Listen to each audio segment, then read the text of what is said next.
Firstly, let's understand affiliate marketing in one sentence. Affiliate marketing means you promote someone's product by using a unique link, and when a customer buys that product by clicking on your link, you will get paid. So let's come to Amazon affiliate now. Amazon affiliate means you are promoting Amazon website product on your blog or on your website, and when a user clicks that product on your website, he or she will be redirected to the Amazon products page and place their order. On successful transaction, Amazon pays you some percentage of that sale as a commission.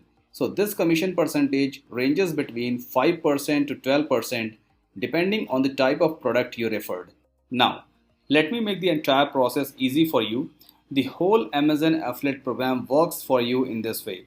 Number one, you should sign up with Amazon affiliate program to get affiliate links of products. Number two, you should have a working website or a blog to promote products.